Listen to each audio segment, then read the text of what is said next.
Welcome, children. Hope you all are safe at home.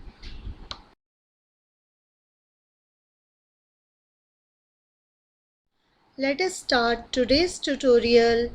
It is on lesson number 7, that is all about clothing. Clothes are one of the basic needs of our life. When human beings started to live in a society, they feel the need of clothing. This need of clothing arises at the time of prehistoric man. During its evolution, humans lost much of their skin hair, which were used to protect them from cold and keep their body warm. At that time, clothes were made up of leaves of plant, bark of trees, as well as from the animal skin. We all know that clothes are an essential part of our life. They used to cover our body. They protect our body from being directly exposed to the elements of weather. Means they give us warmth during the winters and protect us from direct sun rays. Also, we used to wear raincoats to protect ourselves from the rain.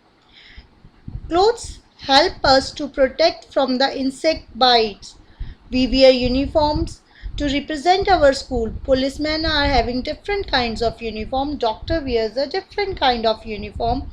Their uniform tell their identification also. Next is fibers. Fibers are a thread or a filament from which our clothes are made up of. It is a basic unit of fabric. A fabric is made from fibers by mainly two processes. Number one is weaving and other one is knitting. In weaving, we make use of two threads and they are to be arranged in a special pattern. This is called as weaving. However, in knitting, we make use of a single thread and it is arranged in a pattern. You might have seen your grandma using a roll of wool and making sweater for you. What is she doing? She is knitting. Now the roll of wool she is using is called a yarn. Yarn, the threads that make up a piece of fabric, that is called as yarn. Yarn is further made up of very fine threads that are tightly bound together. This ultimately converts into a fabric from which our shirts, our suits, our pants, skirts can be made. We can classify these fibers into two main types. Number one is man-made fibers. Man-made fibers are also called as synthetic fibers or human-made fibers. They are made in the industries through chemicals only. Nylon, polyester, polythene, polypropylene, as well as rayon are the most common examples of these fibers. Natural fibers. These are the fibers that we can obtain from further two sources. Number one, plant, and other is animal. The fibers we get from plants are called as plant fiber. Example, cotton, flax, jute. The fibers we obtain from animals, they are called as animal fibers like wool and silk. Now let us discuss each type of fiber in detail. First is natural fibers. These are the fibers we obtain from plants or animals. Firstly, let us discuss some of the plant fibers. The very first is cotton. Cotton is a soft, fluffy fiber that grows in a ball of protective case around the seeds of cotton plant. It is obtained from the seeds of cotton plant. Children, which type of clothes do you like to wear in summer? Yes, of course it is cotton. Because cotton is a type of natural fiber, it is very much helpful in absorbing our sweat. It keeps us cool in summers also. Similarly, linen.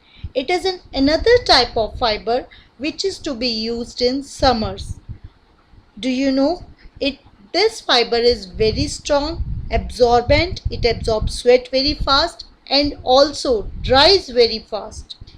Linen is obtained from the stem of a plant that is called as flax plant.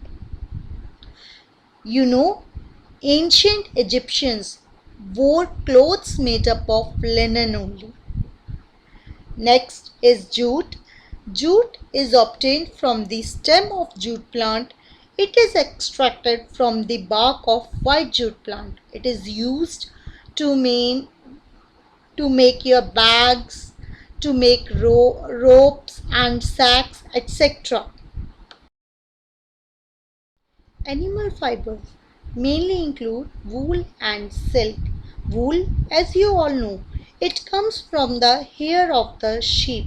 Beyond sheep, there are some other animals also like goat, yak, camel, from which we can get the wool. In which season do we wear wool? Of course, we use this wool to make woolen clothes and that to wear in winter season. Why in winter season? Because it protects us from the cold of the winter season. Beyond wool, next animal fiber we normally get is silk. Silk is a shiny fiber which we can get from the cocoon of the silkworm. For getting silk, do you know silkworms are properly reared in the farms? And this process of rearing of silkworm to produce the silk is called as sericulture.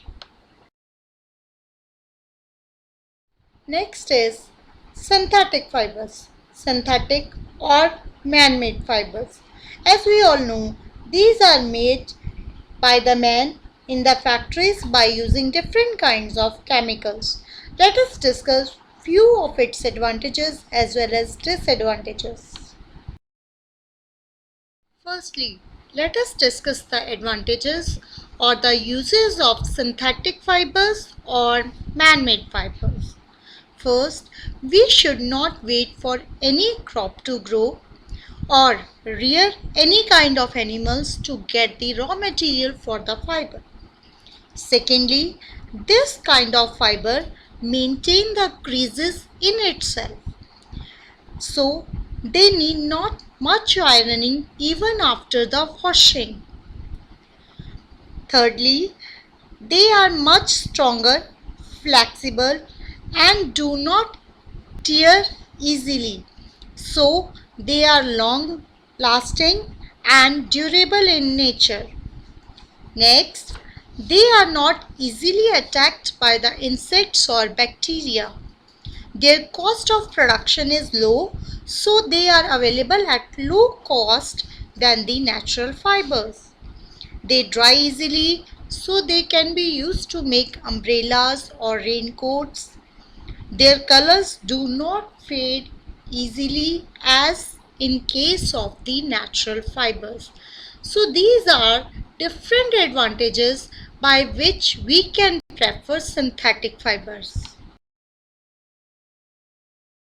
However, synthetic fibers also have few of the disadvantages.